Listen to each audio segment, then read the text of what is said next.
All right, let's dive right in. Today, we're going to tackle a question type on the ACT science test that trips up a ton of students: experimental design. But trust me, by the end of this, you'll have a super clear strategy to hit these questions with total confidence. You know exactly the ones I'm talking about, right? You read the passage, you're feeling pretty good, and then bam! A question asks you to choose between 3 or 4 different experiments, and your brain just freezes. It's a really common feeling, and we're about to fix that for good. So, first things first, let's break down this beast of a question. The ACT, it often tries to just overwhelm you with information here, but once you see the pattern underneath it all, it gets so much easier to handle. Does that sound familiar? I bet it does. These are the exact phrases that are your big clue you're facing one of these questions. The test wants you to evaluate the structure of a scientific study, and it gives you options that are specifically designed to look almost identical. And that's totally on purpose. It's meant to be overwhelming. The test throws a bunch of different variables and slightly different setups at you, basically hoping you'll get lost in all the little details. But there's a really simple way to cut right through all that noise. So how do we crack this code? Well, it turns out there's one core idea that makes these questions surprisingly simple. The big secret here is all about a shift in perspective. You don't need to be some biology whiz or a chemistry genius. Nope.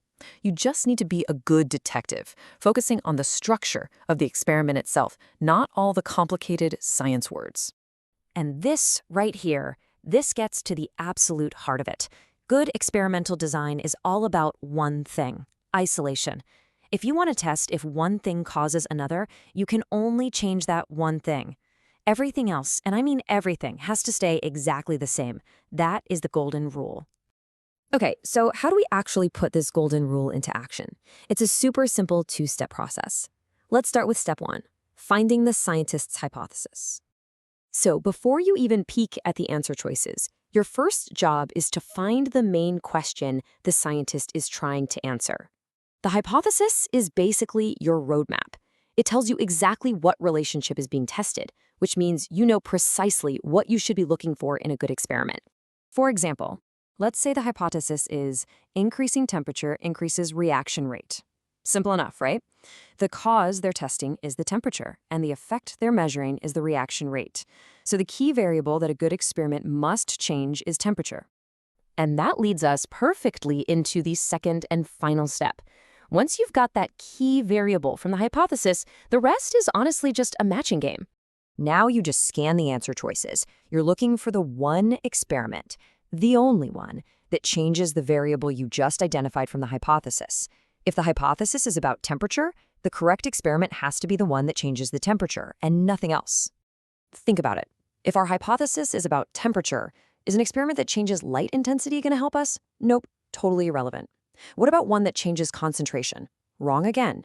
The only good experiment is the one that isolates and changes temperature while measuring the result. It's that focused. And just like that, you've got an incredibly powerful tool for these questions. This isn't about guesswork at all. It's a precise, logical method that works every time. Let's just recap it one more time super quick. Step 1, find the hypothesis so you know the key variable. Step 2, find the experiment that changes only that single variable. That's it. That's your method. It's clean, it's simple, and believe me, it is so effective. Seriously, that's the whole strategy. You can forget about the stress and the confusion. Next time you see one of these questions, you'll know exactly how to break it down and lock in the right answer. So, with this little strategy in your toolkit, what's the next test-taking challenge you're ready to absolutely conquer? Remember, the key to the ACT science section isn't just about knowing science. It's about knowing how to think like a scientist.